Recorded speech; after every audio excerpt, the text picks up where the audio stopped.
Sun travels வடமாகாணத்தில் சட்டப்பூர்வமான அனுமதியுடன் இயங்குகின்ற visa consultant and ticket agent. உங்கள் பெறுமதியான கடவுச்சீட்டுகள் ஆவணங்களுக்கு பாதுகாப்பான அனுமதி பெற்ற நிறுவனம் சன் டிராவல்ஸ்.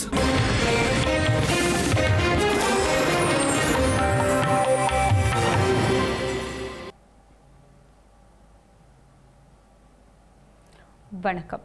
இது ஐபிசி தமிழின் பிரதான செய்திகள். முதலில் தலைப்புச் செய்திகள். நாட்டு மக்களை பாதுகாக்க தவறிய அரசாங்கம். உச்ச நீதிமன்றில் வழக்கு தாக்கல் செய்ய இலவச சட்டத்தரணிகள் சங்கம் நடவடிக்கை. பௌத்த மயமாக்கலினால் வடக்கு கிழக்கில் பாதிக்கப்படும் அபிவிருத்தி. ஸ்ரீ பிரேமச்சந்திரன் குற்றச்சாட்டு. கணக்காய்வாளர் நாயகம் பதவிக்கு புதிய பெயரை பரிந்துரைக்க உள்ள ஜனாதிபதி. தொடர்ச்சியாக நிராகரிக்கப்படும் நிலையில் மாற்று திட்டம். முல்லைத்தீவு சிறுமியின் மரணத்திற்கு நீதி கோரி போராட்டம். வைத்தியசாலை முன்பாக குவிந்த மக்கள். தமிழக மீனவர்களை விடுவிக்குமாறு ஸ்டாலின் கோரிக்கை. இந்திய வெளிவிவகார அமைச்சுக்கு கடிதம். தைவானை சுற்றி போர் பயிற்சியை ஆரம்பிக்கும் சீனா. கிழக்காசியாவில் நீடிக்கும் பதற்றம். இனி விரிவான செய்திகள். இலங்கையில் டிட்வா ஆபத்துகள் குறித்து பொதுமக்களுக்கு முன்கூட்டியே தெரிவிக்கவும் சரியான பாதுகாப்பு நடவடிக்கைகளை எடுக்கவும் அரசாங்கம் தவறியதை எதிர்த்து ஜனவரி 15 உச்ச நீதிமன்றத்தில் மனு தாக்கல் செய்ய திட்டமிட்டுள்ளதாக கூட்டு எதிர்க்கட்சியை பிரதிநிதித்துவப்படுத்தும் இலவச வழக்கறிஞர்கள் சங்கம் அறிவித்துள்ளது.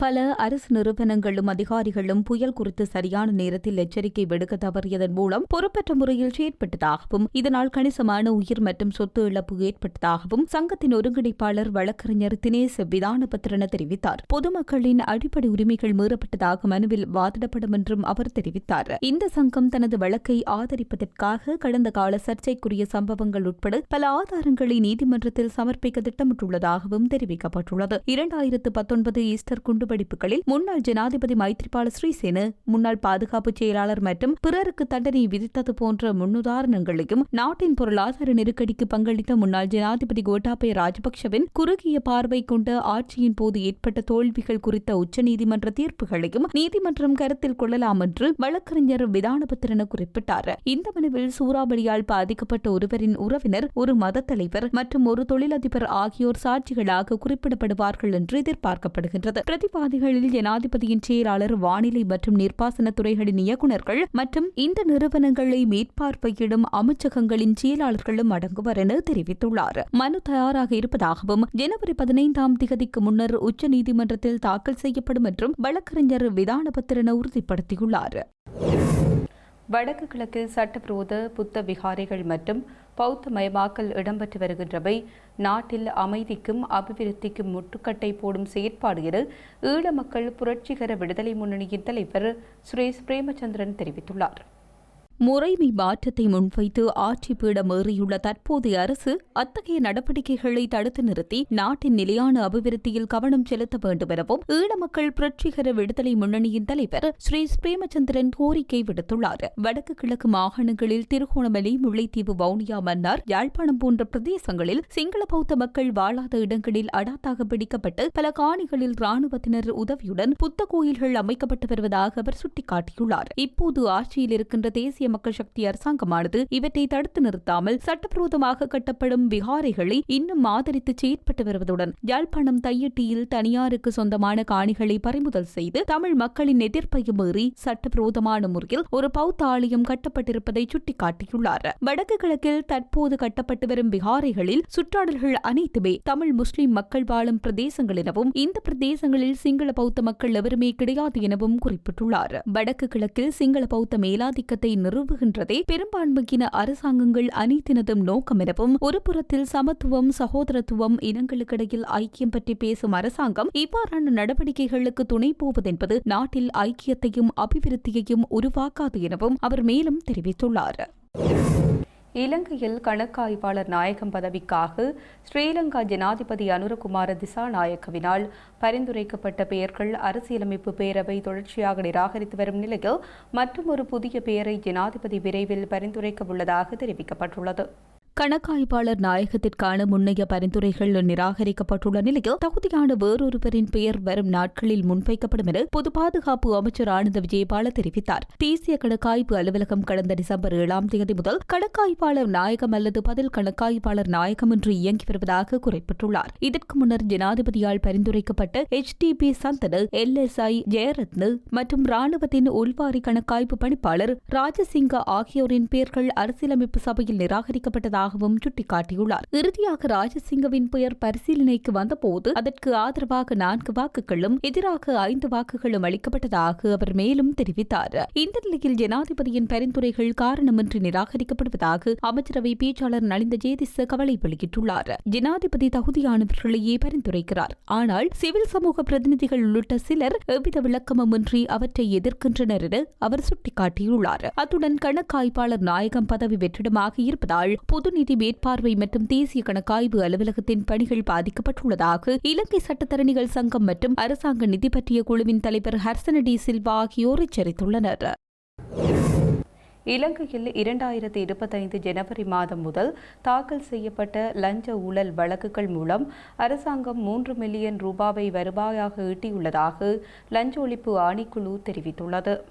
ஜனவரி மாதம் 1 முதல் நவம்பர் மாதம் 30 வரை கொழும்பு தலைமை நீதிவான் நீதிமன்றம் மற்றும் கொழும்பு மேல் நீதிமன்றத்தில் தாக்கல் செய்யப்பட்ட வழக்குகள் மூலம் மாத்திரம் அரசாங்கத்திற்கு 28,19,000 ரூபாய் வருமானமாக கிடைத்துள்ளதாக லஞ்ச ஒழிப்பு ஆணைக்குழு சுட்டிக்காட்டியுள்ளது. குறித்த நீதிமன்றங்களால் பிரதிவாதிகளுக்கு எதிராக விதிக்கப்பட்ட அபராதம், இழப்பீடு மற்றும் தண்டனைகளில் இருந்து அரசாங்கம் இந்த வருவாயை பெற்றுள்ளதாகவும் தெரிவிக்கப்பட்டுள்ளது. மேலும் இந்த ஆண்டு நவம்பர் 30 நிலவரப்படி லஞ்சம், ஊழல் மற்றும் பண மோசடி போன்ற குற்றச்சாட்டுகளுக்காக 126 பிரதிவாதிகளுக்கு எதிராக மேல் நீதிமன்றத்தில் 95 வழக்குகள் தாக்கல் செய்யப்பட்டுள்ளதாகவும் குறிப்பிடப்பட்டுள்ளது. தற்போது 287 வழக்குகள் மேல் நீதிமன்றம், நீதவான் நீதிமன்றம் மற்றும் 3 நீதிபதிகள் கொண்ட மேல் நீதிமன்றத்தில் நிலுவையில் உள்ளதாகவும் லஞ்ச ஒழிப்பு ஆணைக்குழு மேலும் தெரிவித்துள்ளது. பாதாள உலகக்குழு உறுப்பினர்கள் தடுத்து வைக்கப்பட்டுள்ள பூசா சிறைச்சாலையிலிருந்து மேலும் 15 கையடக்க தொலைபேசிகள் மீட்கப்பட்டுள்ளது. பூசா சிறைச்சாலையானது அதி உயர் பாதுகாப்பு சிறைச்சாலையாக கருதப்படுகின்றது. எனினும் அங்கு தொலைபேசிகள் பயன்படுத்தப்படுகின்றன என்று புலனாய்வு தகவல்கள் கிடைக்கப்பெற்றுள்ளன. இதனையடுத்து கடந்த சில நாட்களாக காவல்துறை விசேட அதிரடிப்படையினரால் சிறைச்சாலைக்குள் தேடுதல் நடவடிக்கை நடத்தப்பட்டு வருகின்றது. இதற்கமைய பாதாள குழு உறுப்பினர்களான பொடிலசி, தெமடகொட சமிந்து, மிதிகமருவான் உள்ளிட்டவர்கள் தடுத்து வைக்கப்பட்டுள்ள சிறை அறைகளில் இருந்தும் தொலைபேசிகள் மீட்கப்பட்டுள்ளன. தரையை தோண்டியும் ஏனைய சில பகுதிகளிலும் இவை மிகவும் சூட்சுமமான முறையில் ஒளித்து வைக்கப்பட்டன. இவ்வாறு சிறைச்சாலை அறைகள் பல சோதனைக்குட்படுத்தப்பட்டுள்ளன. Data cable, power bank, sim அட்டைகள், சிக்னல் பூஸ்டர் உள்ளிட்ட மேலும் சில உபகரணங்களும் கைப்பற்றப்பட்டுள்ளன. பூசா சிறைச்சாலையில் உள்ள சில அதிகாரிகள் குற்றவாளிகளுக்கு உதவுகின்றனர் என்றும் தகவல்கள் வெளியாகியுள்ளது. இலங்கையில் கடந்த 24 மணித்தியாலங்களில் பல நகர்ப்புறங்களில் காற்றின் தரம் ஆரோக்கியமற்ற நிலைகளை எட்டியுள்ளதாக தேசிய கட்டிட ஆராய்ச்சி நிறுவனம் வெளியிட்டுள்ள அறிக்கையில் குறிப்பிடப்பட்டுள்ளது. யாழ்ப்பாணம் மற்றும் புத்தளத்தில் முன்னதாக ஆரோக்கியமற்ற நிலைகள் பதிவாகியுள்ளது. அதன்படி காற்றின் தர குறியீட்டு மதிப்புகள் 92 மற்றும் 100 எட்டியுள்ளதாக கூறப்படுகின்றது. இலங்கை முழுவதும் காற்றின் தர குறியீட்டு அளவுகள் 48 முதல் 112 வரை இருக்கும் என மதிப்பிடப்பட்டுள்ளது. பெரும்பாலான பகுதிகளில் மிதமான காற்றின் தரம் எதிர்பார்க்கப்பட்டாலும் யாழ்ப்பாணம் மற்றும் புத்தளம் 100 தொடக்கம் 108 மற்றும் 104 தொடக்கம் 112 கிடையில் காற்றின் தர குறியீடு காணப்படும் என தெரிவிக்கப்பட்டுள்ளது. மேலும் மொனராகலை சிறந்த காற்றின் தரத்தை பதிவு செய்துள்ளதாக தெரிவிக்கப்பட்டுள்ளது. இதேவேளை காலை 8 மணி தொடக்கம் 10 மணி முதல் பிற்பகல் 3 மணி தொடக்கம் 5 மணி வரையான நேரங்களில் அதிக மாசுபாடு காணப்படுவதாகவும் தெரிவிக்கப்பட்டுள்ளது. இந்த நிலையில் அதிக அளவீடுகள் உள்ள பகுதிகளில் முன்னெச்சரிக்கை நடவடிக்கைகளை எடுக்குமாறு பொதுமக்களுக்கு அறிவுறுத்தப்பட்டுள்ளது. வடக்கு மாகாண சுற்றுலா அபிவிருத்தி பணியகத்தின் தலைவராக சுற்றுலா அபிவிருத்தி ஆலோசகராக பணியாற்றும் ஜெகநாதன் விவேகானந்தன் வடமாகாண ஆளுநரால் நியமிக்கப்பட்டுள்ளார். இவருக்கான நியமன கடிதத்தை ஆளுநர் செயலகத்தில் வைத்து இன்றைய தினம் ஆளுநர் கையளித்தார். வடக்கு மாகாண சுற்றுலா அபிவிருத்தி பணியகத்தின் தலைவராக இருந்த அந்தோணி பிள்ளை பத்திநாதன் தனது பதவியை ராஜினாமா செய்த நிலையில் புதிய தலைவர் நியமிக்கப்பட்டுள்ளார். முல்லைத்தீவு மாவட்ட வைத்தியசாலையில் சிகிச்சையின் போது உயிரிழந்த சிறுமி டினோஜாவுக்கு நீதி கோரி ஆர்ப்பாட்டம் ஒன்று முன்னெடுக்கப்பட்டுள்ளது. முல்லைத்தீவு சிலாவத்தை பகுதியைச் சேர்ந்த குகணேசன் டினோயா என்ற சிறுமி திடீர் சுகவீனம் காரணமாக முல்லைத்தீவு மாவட்ட வைத்தியசாலையில் முன்னதாக அனுமதிக்கப்பட்டிருந்தார். அதனைத் தொடர்ந்து கடந்த 21ஆம் தேதி சிகிச்சைகளின் போது உயிரிழந்தார். மருத்துவ தவறு காரணமாகவே இந்த இறப்பு சம்பவித்தது என்று சிறுமியின் உறவினர்கள் குற்றம் சாட்டினர். இந்த விடயம் தொடர்பில் முல்லைத்தீவு மாவட்டத்தில் இடம்பெற்ற ஒருங்கிணைப்பு குழு கூட்டங்களிலும் விவாதிக்கப்பட்டதுடன் மேலதிக விசாரணைகளும் இடம்பெற்று வருகின்றன. இவ்வாறான பின்னணியிலேயே சிறுமியின் இறப்புக்கு நீதி கோரி முல்லைத்தீவு மாவட்ட வைத்தியசாலைக்கு முன்பாக இன்று காலை கவனஈர்ப்பு போராட்டம் இடம்பெறுகின்றது. இந்த நிலையில் மருத்துவமனையின் செயற்பாட்டினை உறுதி செய்ய மருத்துவமனையின் பணியில் இருக்கும் மருத்துவ அதிகாரிகள் சுகாதார பணியாளர்களுக்கும் மருத்துவமனைக்கு வரும் நோயாளிகளுக்கும் பாதுகாப்பு வழங்குமாறு கோரிக்கை விடுக்கப்பட்டுள்ளது. குறித்த போராட்டத்திற்கு பொதுமக்கள், சிவில் அமைப்புகள், வணிகர்கள் என பல்வேறு தரப்பினரும் ஆதரவு தெரிவித்துள்ளனர்.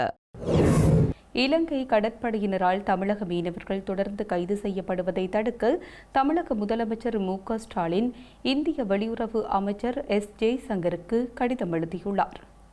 இலங்கையில் தற்போது காவலில் உள்ள மீனவர்களையும் அவர்களது மீன்பிடி படகுகளையும் விரைவாக விடுவிப்பதை உறுதி செய்யவும் உடனடியாக ராஜதந்திர ரீதியாக தலையிடுமாறு வலியுறுத்தி தமிழக முதல்வர் மு.க. ஸ்டாலின் நேற்றைய தினம் இந்திய வெளியுறவு அமைச்சர் எஸ். ஜெய்சங்கருக்கு கடிதம் எழுதியுள்ளார். ராமநாதபுரம் மாவட்டத்தைச் சேர்ந்த 3 மீனவர்கள் ஞாயிற்றுக்கிழமை பாரம்பரிய மீன்பிடி நீர்நிலைகளில் மீன்பிடித்துக் கொண்டிருந்த போது இலங்கை கடற்படையினரால் கைது செய்யப்பட்டு புதிய சம்பவத்தை ஸ்டாலின் தனது கடிதத்தில் கவனத்தில் கொண்டார். டிசம்பர் 27ஆம் தேதி மண்டபம் மீன்பிடித்துறை துறைமுகத்திலிருந்து மீனவர்கள் வெளியேறினர். அடுத்த நாள் கடல் எல்லையை தாண்டிய குற்றச்சாட்டின் பேரில் அவர்களது இயந்திரமயமாக்கப்பட்ட மீன்பிடி படகுடன் கைது செய்யப்பட்டதாக குறிப்பிட்டுள்ளார். இதுபோன்ற சம்பவங்கள் அடிக்கடி நிகழ்ந்து வருவதால் தமிழக கடற்கரையில் உள்ள ஆயிரக்கணக்கான மீனவ குடும்பங்களின் வாழ்வாதாரத்திற்கு கடுமையான பாதிப்பை ஏற்படுத்தியுள்ளதாகவும் கூறினார். தொடர்ச்சியாக கைதுகள் மற்றும் படகுகள் பறிமுதல் செய்யப்படுவதால் மீனவர்கள் பொருளாதார நெருக்கடியிலும் நிச்சயமற்ற தன்மையிலும் தள்ளப்பட்டுள்ளனர். அதே நேரத்தில் பலர் தங்கள் வாழ்வாதாரத்திற்கு கடலை மட்டுமே நம்பியிருக்கிறார்கள் எனவும் அவர் குறிப்பிட்டார். தமிழ்நாட்டைச் சேர்ந்த 61 மீனவர்களும் 248 மீன்பிடி படகுகளும் இலங்கை அதிகாரிகளின் காவலில் உள்ளதாகவும் கைது செய்யப்பட்ட அனைத்து மீனவர்களையும் அவர்களது படகுகளையும் விரைவில் விடுவிப்பதை உறுதி செய்வதற்கும் எதிர்காலத்தில் இதுபோன்ற கைதுகளை தடுக்க பயனுள்ள வழிமுறைகளை உருவாக்குவதற்கும் பொருத்தமான ராஜதந்திர வழிகள் மூலம் இந்த விடயத்தை அவசரமாக எடுக்குமாறு மத்திய அரசிடம் மு.க. ஸ்டாலின் வலியுறுத்தியுள்ளார். இந்திய தலைநகர் டெல்லி உட்பட வட மாகாணங்களில் கடும் பனியால் தொடருந்துகள் மற்றும் விமான சேவைகள் பாதிக்கப்பட்டுள்ளன. தலைநகர் டெல்லியில் காற்று மாசு அதிகரித்த நிலையில் கடும் பனிமூட்டம் காரணமாக விமான சேவைகள் பாதிப்பு ஏற்பட்டது. இதனால் டெல்லியிலிருந்து சென்னை, கொல்கத்தா, பெங்களூர் உள்ளிட்ட நகரங்களுக்கு விமான சேவைகள் ரத்தானதால் பயணிகள் பாதிக்கப்பட்டுள்ளனர். மேலும் டெல்லியிலிருந்து பல்வேறு நகரங்களுக்கான தொடருந்து சேவை கடும் பனிமூட்டம் காரணமாக தாமதமானதால் பயணிகள் கடும் அவதியடைந்துள்ளனர். மெக்சிகோவின் தென்மேற்கு ஒசாகா பகுதியில் தொடருந்து தடம் புரண்டதில் 13 பேர் பலியாகியுள்ளதுடன் 100க்கும் மேற்பட்டவர்கள் காயமடைந்துள்ளதாக அந்த நாட்டு ஊடகங்கள் தெரிவித்துள்ளது. மெக்சிகோ வளைகுடாவிற்கும் பசிபிக் பெருங்கடலுக்கும் இடையில் பயணித்த குறித்த தொடருந்து 241 பயணிகளையும் 9 பணியாளர்களையும் ஏற்றிச் சென்றதாக தெரிவிக்கப்பட்டுள்ளது. தாய்வானை சுற்றி கூட்டு ராணுவ பயிற்சிகளை நடத்தவுள்ளதாக சீனா அறிவித்துள்ளது. நாளை நடத்தப்படவுள்ள பயிற்சிகளுக்கு விமானப்படை, கடற்படை மற்றும் ஏவுகணை படைகள் அனுப்பப்பட்டுள்ளதாக சீன ராணுவம் தெரிவித்துள்ளது.